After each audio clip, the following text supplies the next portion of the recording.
Handicapper Steve here, handicapping the racing from Aqueduct Racetrack here on Sunday. It is the 26th of May 2024. Gonna look at the 7th race from Aqueduct, but before I get on to that, remember to please follow me on Twitter at HorseRacingKid5 for more selections for race courses around the world, and join me for my Prix d'Espagne preview from Longchamp. It's a good Group 1 race there today from Paris Longchamp, so check out that preview and all the other stakes races on the program there. But today's a good card from Aqueduct. Rain should stay off today. Looks like Monday, though, we may have some really thunderstorm, rainy weather at times, so hopefully they could get that Monday early pick 4 going through, because that looks like it's going to be a good early pick 4 tomorrow.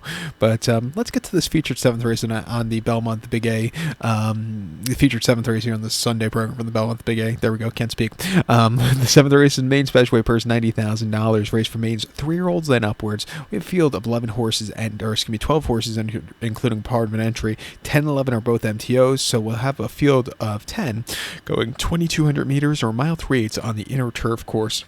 My top selection here, I'm going to go with the number 9 horse, El Razine. I'm going to go 9571 at the superfecta. 9571 super. Top selection 9 horse El Razine. This 3-year-old colt by English Channel here. Todd Pletcher trains. Ira Ortiz Jr. gets the mount. The horse's most recent appearance came on the 6th of April, Keeneland. Mile 3/16 in main special weight for $99,000, and the horse finished second by 2 lengths. At first, if he had a better poster, he probably would have won. He was drawn 12 of 12 that day. He was very wide. He closed up well late. He just missed White Palomino, who had a decent place yesterday in the Pennine Ridge. This horse just missed behind him, but he ran his heart out. Refreshing here today, going a longer trip, which I think he's been crying out for, and he's bred for through and through. I think he could get the trip to win. English Channel by a Kitten's Joy mare. I think this horse could go a mile and a half easy, pretty easy. 2 back the horse ran 2nd of March at Gulfstream, about a mile and 1/8 in the main special weight, 70,000. One of those races I keep going back to at Gulfstream, because those were that weekend at Fountain of Youth weekend at Gulfstream. They ran 2 of those mile and 1/8 turf races for the fillies and for the colts, and both those races came up very tough, I think, and I think you're going to see a lot of stakes winners out of those races. This horse finished 4th by 2 1/4 lengths that day. He was very, very wide. He sat back early. He got out wide at the final turn, which probably cost him. He moved a little bit late, but with that narrow turf course, he needs to save some ground.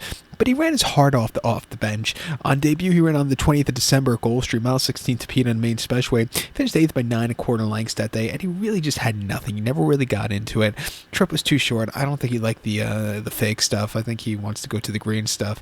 He's training well since the last race. Like I said, I think he's bred for the distance through and through.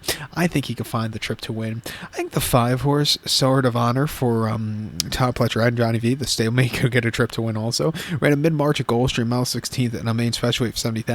Finished 3rd by length that day, and he stalked all the way around the race course. I thought he needed something more late, but he ran his heart out. Another horse, a longer trip, really should suit him well. It seems like it's the kind of horse that just took a little bit of time to get going to the racetrack. He made his debut as a 4-year-old in mid-February at Gulfstream, 7.5 in the main special weight, where he finished 5th by a half a length that day. He was very wide. He was gaining that day.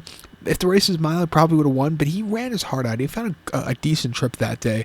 Training quite well on the Oklahoma training track at Saratoga. Half-mile drill 48.2 last week, which is quite nice.